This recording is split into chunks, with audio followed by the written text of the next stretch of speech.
Our favorites, top favorites from the 90s, coming up on this Sonic Obsession.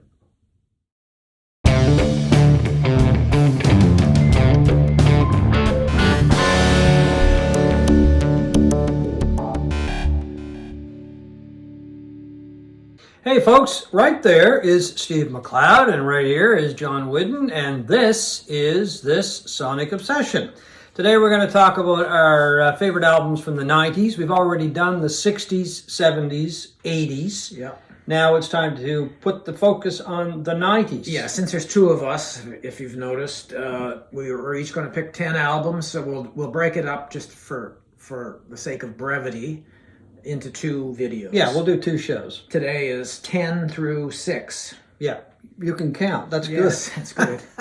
All right. Anyway, I'll let you start. Oh, we might do some honorable mentions at the very end too. I'm sure, because we thought there was a lot of stuff that we just didn't get around. It's not my top 10. Let's put it that way. I mean, it's always difficult to pick 10 albums from a decade, but I was surprised by how many great albums I had to leave off. So was I, actually. For a decade that I never really thought was all that strong, but no, it turns out it was.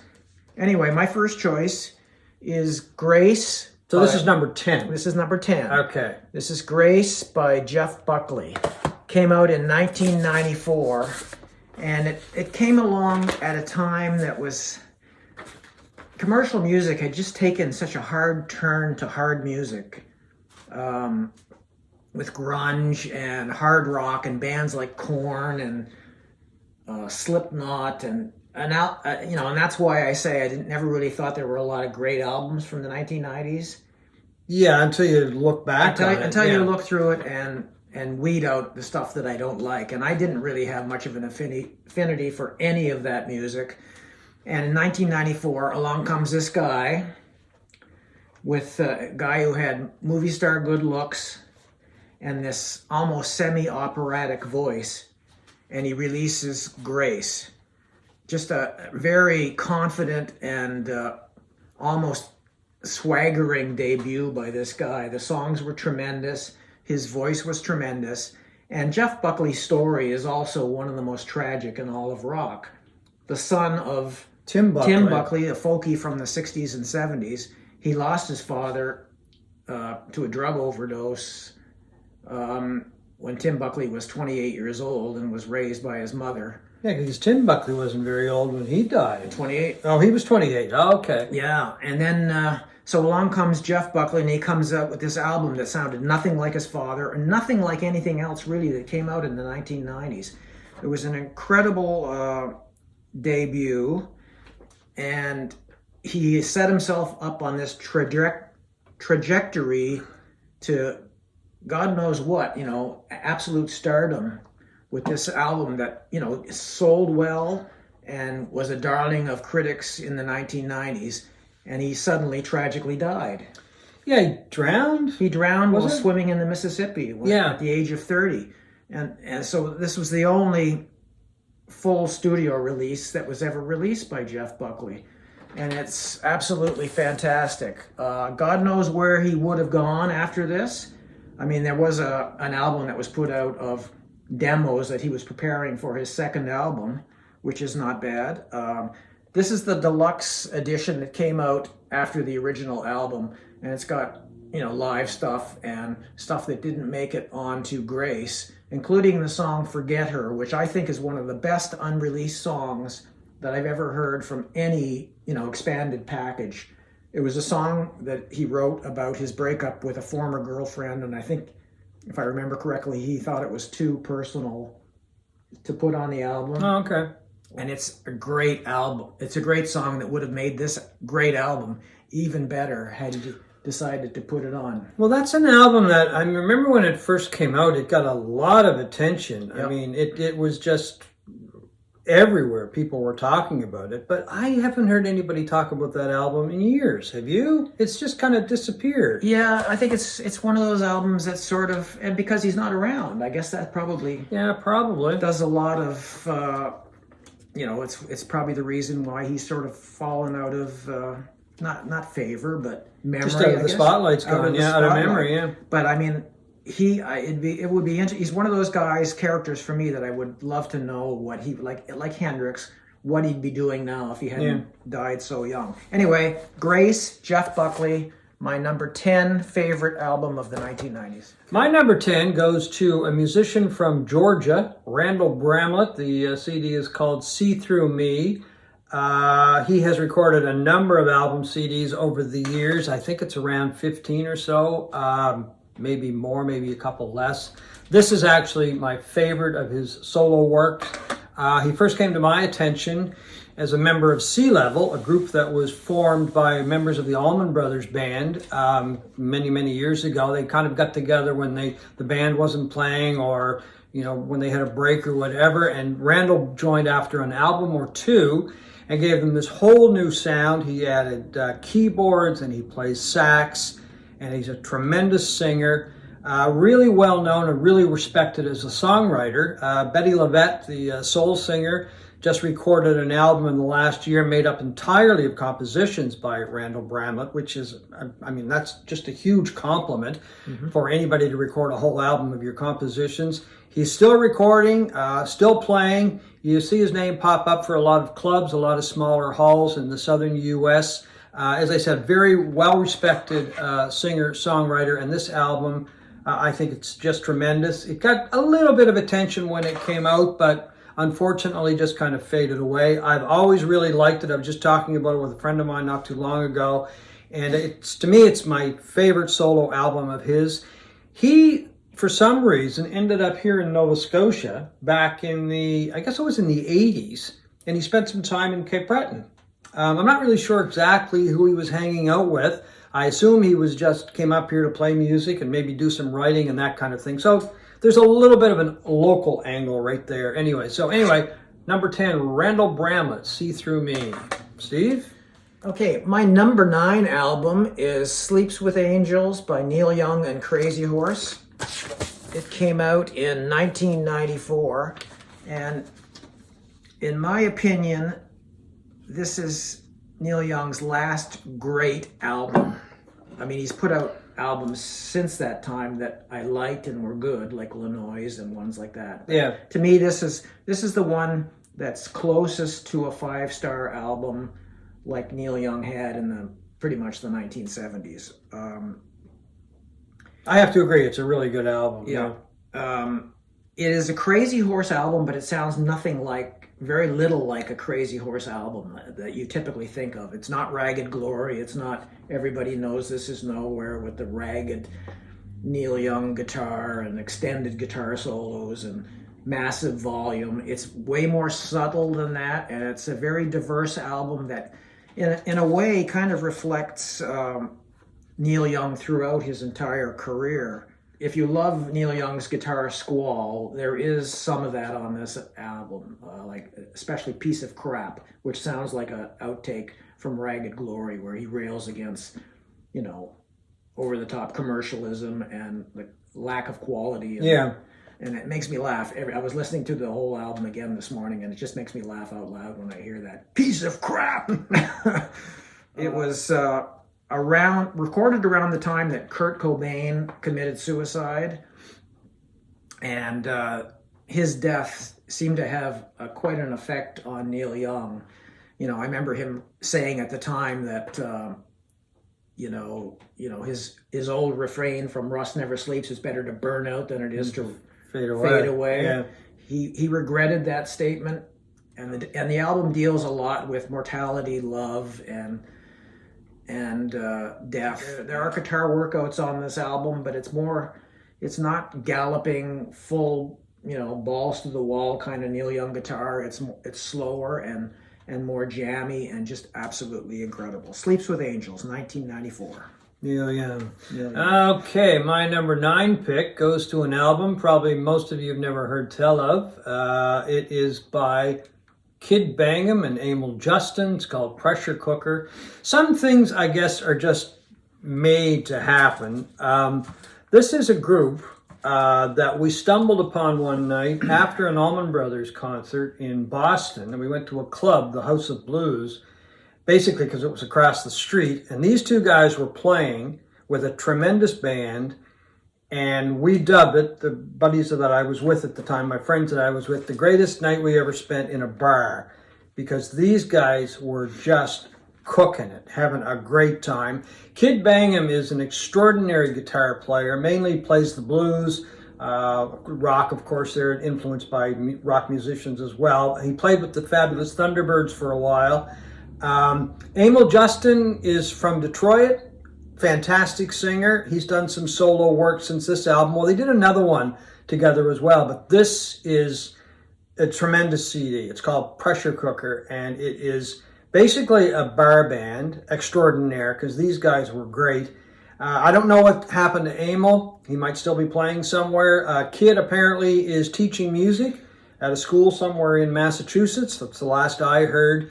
But anyway, if you just want a full-out blues rock album that cooks from start to finish, check out Pressure Cooker if you can get your hands on it, because every time I listen to it, it reminds me of this wonderful night that we had in a bar in Boston. So my number 9 choice. Bold choice, I would say, John. My number 8 choice is Definitely Maybe by Oasis. This was the album that I needed badly in 1994 when it came out. As I said before, music had taken a turn towards a really darker, nastier, angrier, rage-filled turn that I didn't wholly appreciate at the time, and a lot of that rage and anger and the song content was fueled by heavy drug use like heroin, which tragically ended a few lives in rock. And I wanted I wanted to return to rock and roll, and Oasis came along. These two drunken, loutish characters from Manchester who were more soccer. Never spoke a civil word to each other. They hated everybody. Yeah, they were, including themselves, I think. So, well, each other. They included each other. They were funny as hell, and Definitely Maybe was one of those. Like Grace, was one of these fully formed albums from the get-go. Where it came from, I have no idea, but it's guitar-driven rock. I mean, the first song was Rock and Roll Star, which kind of set the template for Oasis. You know, here are these guys that thought they were the biggest band in the world right from the get-go, and they quickly became that. And the biggest band in the UK. They never really caught on over here. They tried. I think they did. Oh, I don't think not with sales and not with. Well, and they weren't selling out 60,000 seat shows like they were doing in Manchester. Exactly. Yeah. Things like that, but. They had a pretty good following, and from Liam Gallagher's sneering vocals, which are great on this. It still sneers. And Noel Gallagher's songwriting. I mean, to think apparently his first song was "Live Forever," which is on this album. Just an unbelievable song, and in my mind, maybe the greatest song that came out of rock music in the 1990s. It was just. I played this thing constantly. I couldn't stop playing this album, and to me, they were at their best on this album. Okay. I was never a big Oasis fan, as you probably gathered. Yeah. But anyway, maybe one of these days I'll give it another listen. It's an absolute rock classic. It just roars from beginning to end, and that's kind of what I was looking for in 1994. So you got it, for sure. Yeah. Okay, so my number 8 choice goes to, and I hate the term supergroup, but super musicians, let's put it that way. This is an album that not very many people liked when it first came out. I don't even think Nick Lowe liked it that much, and he was a member of the band, Little Village.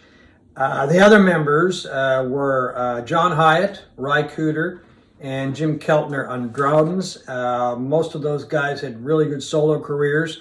Keltner is like session drummer extraordinaire. He's played with everybody, including Ringo, John Lennon, Paul McCartney, you name it, he's played with almost everybody else. Anyway, they came together. They had worked on a Hyatt album called Bring the Family, and they ended up forming this group, and they called it Little Village.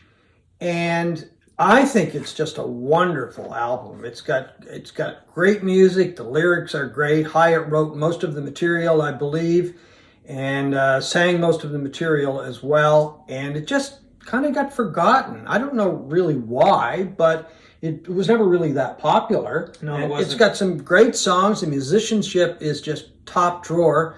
And I still dig it out every once in a while and listen to it because it's got all of those great musicians. Little Village is my number 8. Okay, my number 7 album is Wildflowers by Tom Petty. Now that surprises me. That it's not higher? Very much so. I thought that would be your number 1. Well, yeah, there's just stuff that I like more. But I mean, my love of Tom Petty knows no bounds, as you can see, and I've got box sets on the wall here. I have everything that he ever produced studio-wise, and much of what he produced live-wise.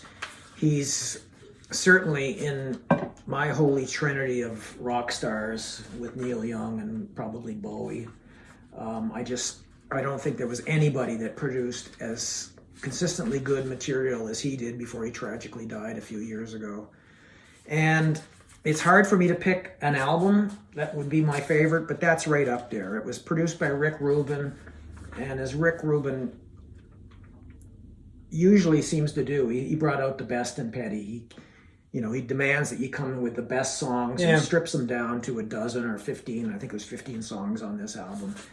And it just is an immaculately wonderful, mature album by one of the best songwriters in the business. So I guess if push came to shove, I would have to say this is my favorite Petty album because he never made any of my other lists, and a lot of his stuff could have. So it's the only one on these best of lists that we've done. Well, that's interesting. Yeah. Why? Why? Yeah. I don't know. There's just something that I guess over time I like better. I never really noticed that before, but interesting point. Yeah, I mean, like Damn the Torpedoes could have been on my... When did that come out? 1980 or something? 70s, wasn't it? 79, 80? Yeah. Any number of his albums could be on the list, but this is probably his most accomplished. And of course, a few years ago, they put out the deluxe Wildflowers edition of outtakes, live versions, which is just absolutely wonderful from beginning to end. Wildflowers, Tom Petty. Okay, that really surprises me because I thought that would be number 1 or number 2. Well, it could be in the top. It could have been in the top 5, but anything in the top 10, John, is pretty damn good. Well, it is. I'm curious to see what else you've got chosen down. He's got it hidden down there, folks. He won't let me see it until the moment. My next choice goes to Pearl Jam. I'm not really sure how to put that up, but anyway, this is a deluxe version of 10. It's not the original one. Oh, that's what it is. I bought the, it's kind of nice packaging. And is that right, I guess? Or is it upside down? Can't see in the thing. Anyway, it's Pearl Jam. It's 10. Their debut. Their debut, not number 10. I just think this is a powerful, powerful album from a group that, they've made some so-so albums over the years. This still, I think, is the best album. I would agree with you. I think that's their best. They're one of those bands that were better live than they were in the studio. Oh, tremendous live. Tremendous live act. But this, to me, was their peak, and it was their very first album. Yeah, and I think the whole grunge scene, I mean, I'm not a big Nirvana fan. I'm not a huge fan, rather, of the grunge scene. But I think this is the top of the hill for that whole scene from Seattle. It's one of those albums that I just continue to listen to. We saw them live years ago. Still one of my favorite shows. I think with this album, they made a connection with people, and I know when we saw them live, they made a huge connection with the audience as well. I just think the songwriting is better on I do too. Well, than I've heard from any of their and that's other a studios. problem that a lot of bands run into. Their first album sometimes ends up being their best. I mean, you have to give bands a little time to put out other material. And I haven't listened to everything Pearl Jam has done, but what I have listened to, that's still my favorite. It's that thing they blow everything on the first album. I mean, and Pearl Jam didn't do that. I think they just never surpassed their whole life's so work good to that point is on the first album. Yeah, and that happened to a lot of groups. So first one off the top of my head is the Cars. I mean, that Cars first album is a classic and was definitely their best album. Oh, yeah. So anyway, over to you. All right, my number 6 album out of my top 10, and the final one for today's episode is Automatic for the People by REM. Came out in 1992. It is just a darkly beautiful and melancholic album that stands, in my opinion, as the best thing they ever did. It's the polar opposite of their previous album, Out of Time, which came out a year earlier and was their commercial breakthrough. It spawned a number of hits, a number of, popular commercial songs like Shiny Happy People and Losing My Religion, which was a song that appeared on Much Music. I was on Much MTV constantly, every 10 minutes. Yeah. But this, to me, is their crowning achievement, their masterpiece. It is sort of dark and gloomy. It's by far their best production. It sounds incredible. This is a DVD audio disc that is amazing. That almost made my list too, but yeah, it just didn't make the final one. It's got strings. It's got everything. Things you would never have guessed would be on an REM album. Here was this band that came out of Athens, Georgia in the 1980s and had a very stripped down sound that, borrowed a lot from the same stripped down sounds of bands like Big Star, and it pretty much launched the alternative rock sound of the day. But this is just the song. Yeah, that is a really good album. Yeah, it's got Man on the Moon, Night Swimming, Everybody Hurts, songs like that. Just a fantastic album, and my number 6 favorite album of the 1990s. Your last one for today? And my last one for today, number 6, is Lucinda Williams, Car Wheels on a Gravel Road.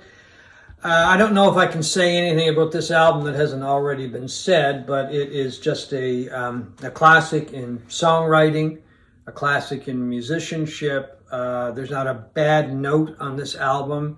It's the one that brought her to the attention of a lot of people, and she did a tour a couple of years ago and did the whole album, I guess, with some video and some photos. I guess it was amazing. I didn't see it. I saw her a day or so before that, but I didn't see that show. But it's just one of these albums that, as I said, there's not a bad note on it. She's such a wonderful songwriter and such a unique singer as well. I mean, nobody has a voice like Lucinda, right? And I think it's one of those things, you either love it or you don't like it, maybe even hate it. I don't know. I know some people, her voice drives them up the wall, but I think if you can listen to her songs, maybe done by other artists whose voice you like, I think the songwriting will get you, and I think she hit a peak when she did this album. And that's not to belittle any of the stuff she's done after this album, because she's done some amazing work. Oh, yeah. But to me, that was hit the high mark. Yeah, I agree. It's a fantastic album. One of the most played albums for me of the 1990s. Yeah. Which, surprisingly, though, is not on my list. I don't know why. Well, I didn't see it over there. So anyway, we're going to find out what his top 5 are, though. And yours. And mine, of course, when we return in a few days with part 2 of our Best of the 90s on this Sonic Obsession.